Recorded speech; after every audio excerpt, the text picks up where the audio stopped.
Welcome back. So this is a part 2 of our series on linear regression. Roll the intro.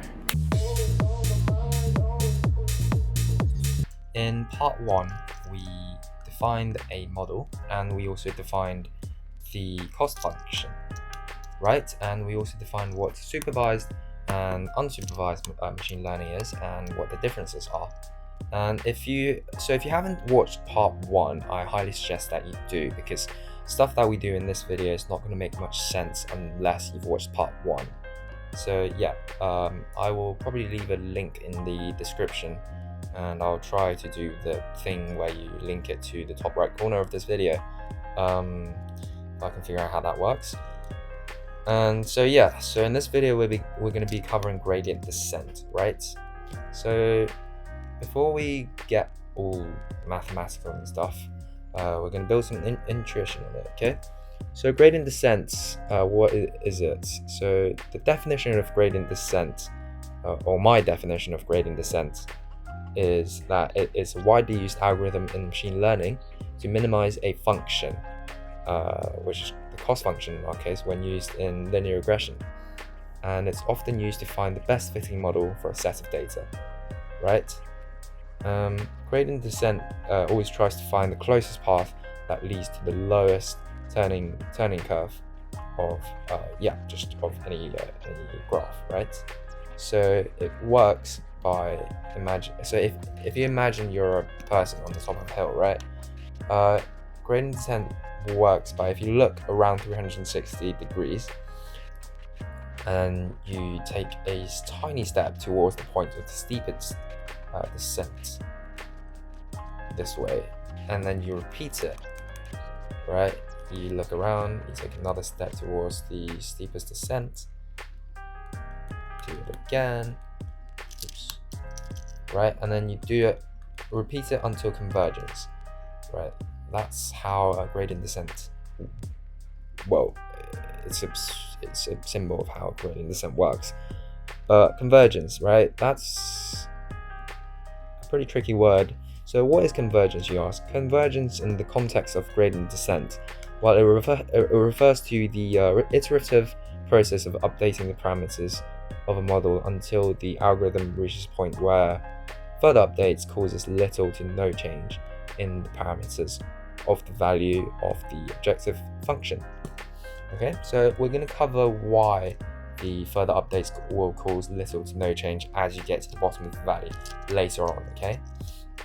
But yeah, this is basically what gradient descent is. So yeah, we're going to be building a bit more intuition, but this is going to be a bit more mathematical, okay? But just a bit. So imagine if we have a function f of x equals wx, right? So the function that we had before, or the model that we had before, is wx plus b, right? Which is the general function of linear regression. But we're not going to have the b here because we're plotting a graph of the cost of w against w. So if we have b, then this is going to be a 3D graph, right? And it's extremely hard to draw 3D on OneNote. So that's why I've done a 2D graph, just to simplify stuff and make my day easier. So gradient descent, what does it do? Well, it finds the gradient. So it tries to. So if you have a value of w, right, you have to have a starting point for value, right? So you just choose a random value of w.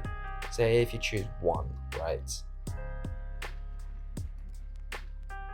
then the cost of w is going to be relatively high, right? You want to go down this curve, right, until the gradient is pretty much close to 0, right? That's because that's the lowest turning point. So that is where cost is the lowest, and that is the best value of w for the model that's going to make the most accurate prediction. And why that is, if you don't understand that, you might want to go back to the previous video where we defined the cost function, right? So yeah, so gradient descent, if you have a point here, if you have a predefined value of w, right, then the gradient here is going to be quite steep. Okay, so gradient descent, what it does is it updates w by subtracting the gradient multiplied by alpha, which is a learning rate. So we're going to cover that later on, but all you have to know is that it updates w by subtracting the gradient multiplied by another number, right? So it works on both sides, right? Why? Because the gradient here is going to be negative, right? So if w subtracted by a negative number is going to be basically adding the gradient, right? So w is going to be increasing. But whereas here, if you draw a line of the tangent, then the gradient here is going to be positive, right?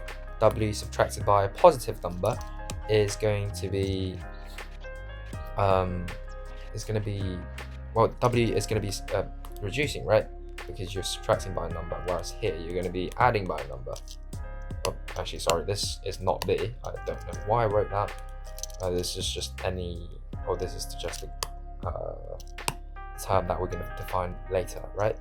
And this repeats until convergence, which is probably going to be somewhere down here, right? So the gradient, that's a very bad tangent. Actually, it's not that bad.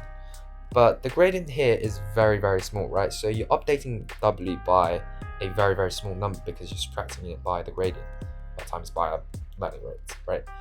But yeah, so the gradient up here is going to be very big, so w is going to be updating very quickly, right? So the steps here are going to be way bigger than the steps that you take here, right? And as you get closer and closer to the local minima, which is probably down here, sorry, then w is going to be updating very, very slowly, right? And it's going to be updating very, very insignificantly. So w is only going to change by like 0.0001, and it's not going to affect your prediction much. So that's what we call that's what we call convergence, right? That's why you just stop updating it. So we're going to define it mathematically now, and this is where things get a bit complicated, right? So we're going to be updating w and b simultaneously until convergence, and this is important, simultaneously.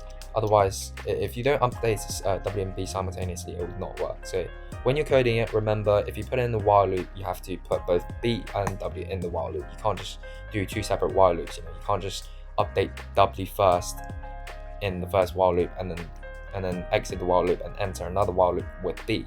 You just put them both in the same while loop. Okay, which is, well, it saves you typing out another while condition. Anyway, so yeah. So this is the apologies for the siren. This is going to be the formula for gradient descent. Okay, so it looks quite complicated. It really isn't. I'll just explain it to you, and it will appear so much more clear and less foggy. So this is alpha, right? This is the learning rate. And we're going to cover that later on, because first we're going to be covering this. This is the derivative, right? This is the derivative of the cost function. So you differentiate, right? You differentiate the cost function, which we find up here. Yeah, there it is. If you differentiate this, you're going to be multiplying the whole thing by the power, right? So multiply the whole thing by 2, and you get rid of this, right? Because you dividing everything by 2 here, so you multiply by 2, and so therefore you just get rid of it, right? And you also subtract the power by 1, right? So you just get 1, and anything to the power of 1 is just itself, so you just don't write the power at all. And down here, this is what we would get as the derivative. Okay, you'll see that if we derive it in with respect to w, then there's an x term here.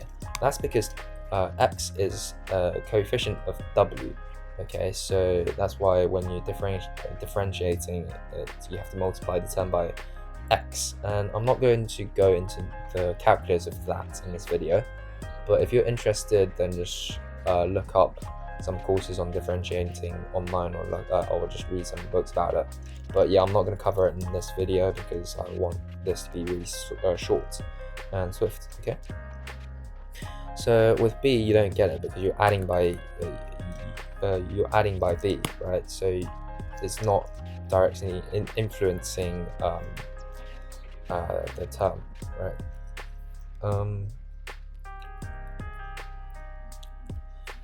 So where was I? Sorry, I'm a bit lost. Oh yes. So this is gonna be. Come on, give me a green pen, please. Come on, laptop. Do you have a green pen? Yes.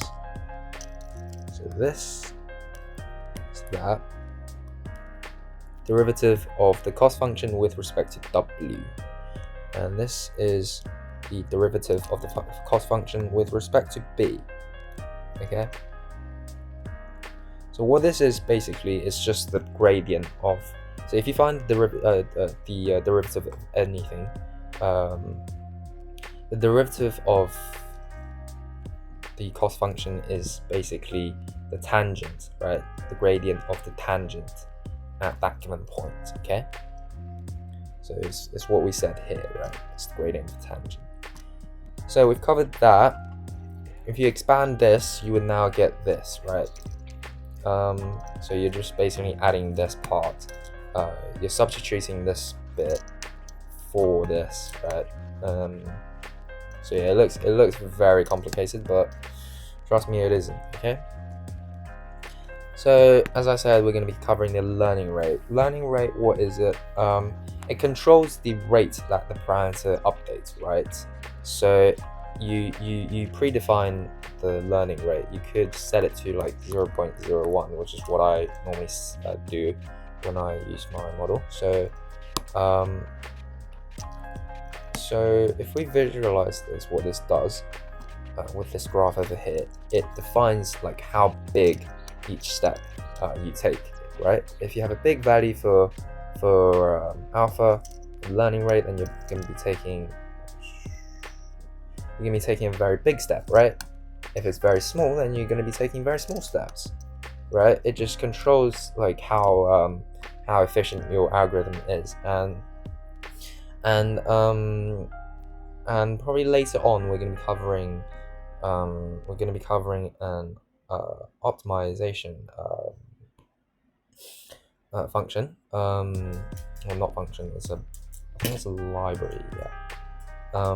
It's called the Adam optimizer, and it changes the value for alpha as you progress down, right? Down the gradients. But we're not going to cover that just yet. That's a bit more complicated.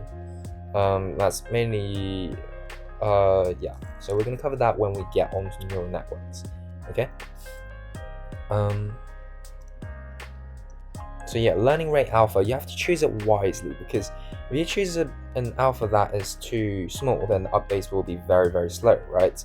So the whole process of training the model will take a long time, right? But you don't want it to be too big either, otherwise it might go over the local minima and cause the result to be even less accurate than the starting value of the parameter, right? So if you visualize up here, if you take a very big step, then if you look at that, boom, boom, it might go over, right? Because the step, it can't get to the local. Okay, that is actually pretty small. But if we drew it bigger, I go over, right? And therefore it would get bigger and bigger and bigger, right? So that's why we don't really want that. So you don't want that, therefore you don't want to choose alpha that is too big, right? So a good starting point of alpha would just be 0.01. That's where I'll always start my projects with. And yeah, that is gradient descent. So that's our that sums up linear regression. So thanks for sticking with me through the video. If you enjoyed, please leave a like and subscribe. And in the next video, actually I haven't planned that yet, so if you leave anything if you just leave stuff in the comment section, I'll see if I can just make a video on whatever gets the most likes or something like that. And yeah, I'll just catch you in the next one. See ya.